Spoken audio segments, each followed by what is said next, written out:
Nous allons voir la vectorisation dynamique. La vectorisation dynamique nous permet à partir d'une photo de la vectoriser, soit pour lui créer des effets graphiques et surtout pour transformer ces pixels qui sont une photo, donc un fichier bitmap, en fichier vectoriel. Donc il y a des déformations qui vont se créer, mais l'avantage, ça sera de la même manière que si vous aviez dessiné l'ensemble de cette photo à la plume. On pourra faire des modifications de couleurs, des modifications de points. Je vais vous montrer avec 4 images qui sont fournies avec la vidéo, donc vous pourrez les ouvrir au fur et à mesure. N'hésitez pas à faire pause sur votre vidéo pour vous travailler de votre côté. On va commencer avec le portrait. Fichier ouvrir et nous allons ouvrir le portrait.jpg. Cette image va s'ouvrir, voyez, comme ceci. Là, je vous rappelle, le cadre noir, c'est mon format de document par défaut. Si je prends l'outil ici, plan de travail, je vais pouvoir modifier, je vais l'agrandir. Si vous ne le faites pas, ce n'est pas gênant non plus. Moi, c'est juste pour éviter ce rectangle autour pour que ça vous perturbe pour la compréhension. Donc, j'ai un portrait. Si je zoome, en plus il a beaucoup de bruit, donc beaucoup de grains, on voit bien que c'est des pixels. Les pixels, ce sont les petits carrés de couleur. Imaginez-vous, vous pourriez dessiner exactement la même chose si vous embêtiez à faire tous les petits carrés de couleur. Enfin, en noir et blanc, pardon. Donc là, pour l'instant, c'est une image pixelisée. On va pouvoir la vectoriser grâce à Illustrator et la vectorisation dynamique. Ça ne va pas être exactement la même chose. Plus la photo sera de bonne qualité, plus ça sera précis. Moi, il y a quand même beaucoup de pixels, j'ai fait exprès pour que vous compreniez un peu. C'est plus pour utiliser un effet graphique de cette photo. Quand je clique sur ma photo, je vais retrouver automatiquement en haut les options de cet outil. Et là, quand il détecte que c'est une photo, il a les options de vectorisation de l'image. On retrouve le nom, le mode de couleur RGB. Ici, PPP, c'est pixels par pouce, donc 72, c'est normal, c'est une image que j'ai trouvée sur Internet. Ici, annuler la corporation, on ne va pas le faire. Et ce qui nous intéresse, c'est ici, vectorisation de l'image. Quand je clique dessus, ça va commencer à se vectoriser. Vous voyez, ça crée un effet graphique. On va pouvoir modifier cet effet.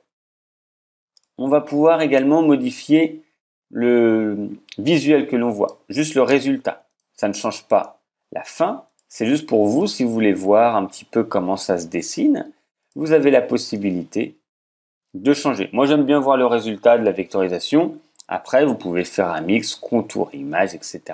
Ça, c'est à vous de choisir ce que vous voulez. Vous avez ensuite ici des options. La possibilité d'ouvrir directement cette option de la vectorisation de l'image. Moi, je vous conseille de le faire. Je vous remonte, vous cliquez ici et vous avez en fait un élément plus détaillé que la partie qui est là. Alors, nous avons notre image. Nous avons des options qui sont ici. On va pas voir tout de suite.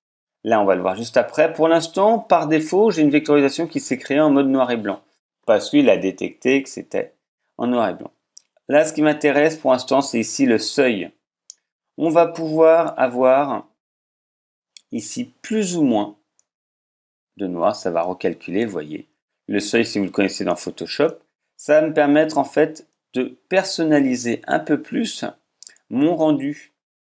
Vous voyez, soit beaucoup plus clair au niveau de l'aspect. Donc si c'est 0, enfin 1, c'est tout blanc. Si c'est 55, enfin 255, c'est tout noir.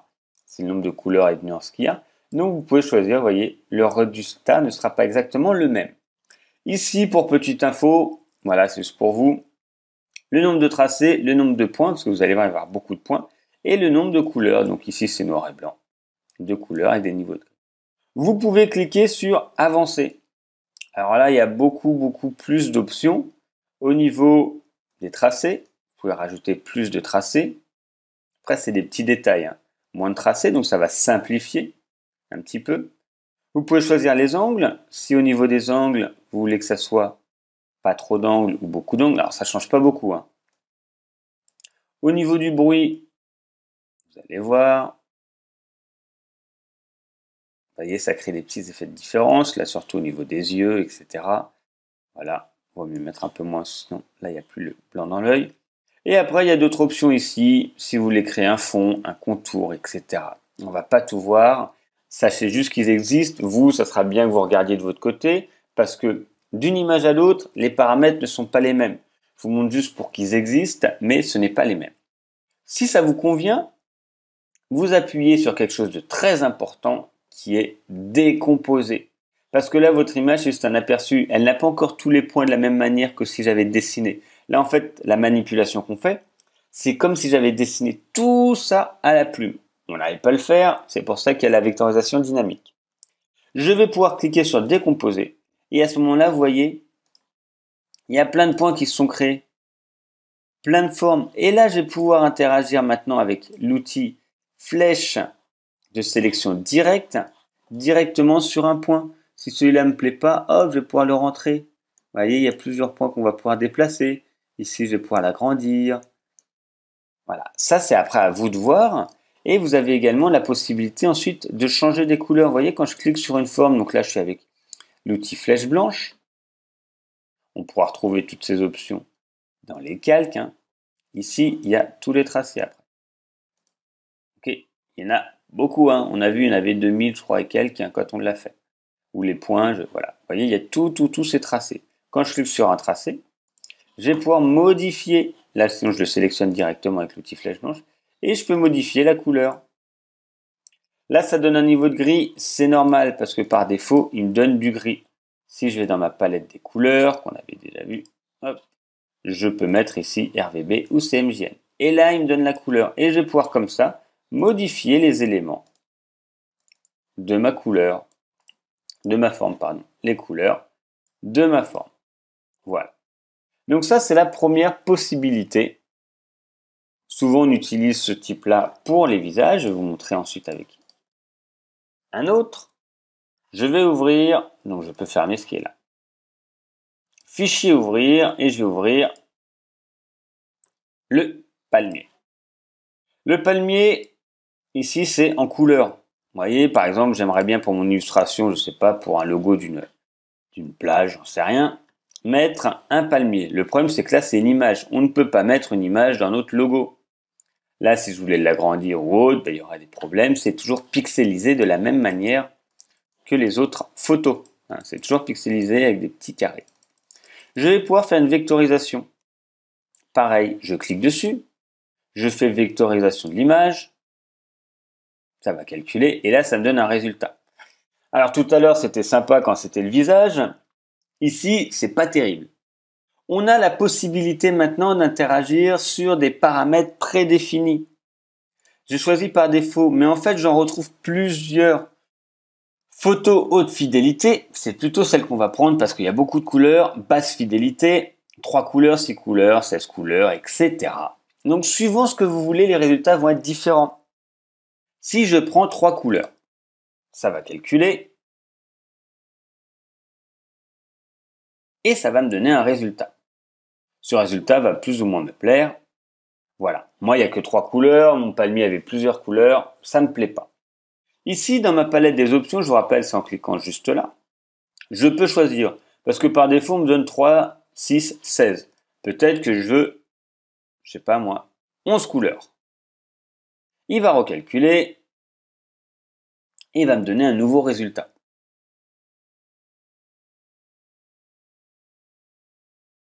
Voilà. C'est peut-être plus ce que je veux. Ça sert à rien quand c'est pour un logo de mettre toutes les couleurs, mais vous aurez la possibilité, je vais vous montrer. Ici, vous retrouvez les mêmes options que tout à l'heure par rapport au tracé, etc. Et on peut choisir donc plus de couleurs et on peut choisir également ici haute fidélité. Donc là, c'est, vous voyez, au niveau des couleurs, il va en prendre 85, on pourra en prendre encore plus. Et vous allez voir, c'est quasiment fidèle à la photo. Et je vous rappelle que plus la photo sera de bonne qualité, plus la vectorisation sera belle. Voilà, donc là, c'est une vectorisation. Alors, on s'en rend pas bien compte parce que c'est pas mal fait. Si on zoome, on voit, ce n'est plus des pixels, mais des formes. Comme si j'avais dessiné cette forme-là à la plume, cette forme-là à la plume, etc. Et pensez bien, vous voyez, quand on est ici, on voit plus trop la différence.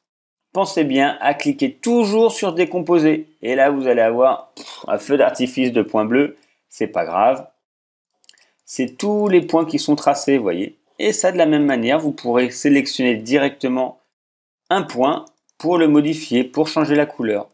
Donc ça, c'est avec quand on fait haute fidélité. Je vais rouvrir maintenant le planisphère. Et avec tous, vous pouvez faire haute fidélité ou pas. Je vois le planisphère. Là, on va choisir, on va regarder. La haute fidélité, est-ce que c'est bien? C'est pas mal, c'est ce que je voulais. La basse fidélité, ça va me faire moins de couleurs en fait. Vous voyez ici, c'est surtout le nombre de couleurs. Et au niveau du trait, 3 couleurs on a vu, nuance de gris. Vous voyez, donc là c'était plutôt un truc, quelque chose d'abstrait. Donc là c'est avec les traits. Je peux choisir le seuil comme tout à l'heure, c'est ce qu'on avait vu. Rajouter un peu plus de traits. Vous voyez, là complètement noir. Donc ça c'est vraiment à vous de voir suivant les images que vous allez avoir. Vous n'allez pas forcément utiliser le même. Vous voyez, silhouette, etc. Ça crée des effets différents. Dessin au trait et autres. Ça va créer donc des effets différents. C'est plutôt pas mal ici. Vous pouvez rajouter un petit peu. Quand ça vous convient, toujours, vous appuyez sur décomposer. À ce moment-là, vous avez donc votre objet. Là, c'est en trait. On pourra changer la couleur du trait, par exemple rouge. Toujours ce problème ici. Voilà. Vous pouvez changer comme ça des éléments, les contours. Vous pouvez modifier un point, rajouter des points. Vous voyez, hop, je peux modifier des points. Et donc là, je suis complètement libre. Donc là, c'est la vectorisation dynamique. Et je vous montre un dernier qu'on utilise souvent. On a un logo. On veut faire un petit montage et on a besoin de l'agrandir ou de réduire. On n'a pas eu le logo de bonne qualité. Alors, il y a toujours un petit décalage qui va se créer, mais c'est déjà pas mal. Par exemple, je vais prendre le logo Coca. Et ici, si je fais vectorisation dynamique, vous voyez, c'est quasiment parfait. Décomposé. Et là, j'ai mon logo qui est vectorisé. Déjà. Là, je peux supprimer le cadre qui était autour. Et là, j'ai mon logo Coca-Cola qui n'est plus pixelisé, mais bien vectorisé. Si je voulais en très grand, je pourrais le faire. Ça marche bien pour les logos comme ça. Un contraste fort, noir et blanc, souvent c'est les logos. Et vous pouvez les vectoriser si vous ne les avez pas eu. Alors, c'est pas magique. Il y a des petits éléments qui vont se détruire, qui vont s'arrondir au niveau des angles. Mais déjà, ça crée très rapidement des bonnes possibilités de création. Pareil pour le portrait, ça crée une création graphique. Vous partez d'un portrait, vous donnez un effet, vous pouvez donner les couleurs. Vectorisation dynamique, vous pouvez la choisir en noir et blanc, en couleur, haute fidélité, comme vous voulez. Pensez bien toujours, quand vous avez votre image, à cliquer sur décomposer. Sinon, elle ne sera pas vectorisée. Voilà pour la vectorisation dynamique des images.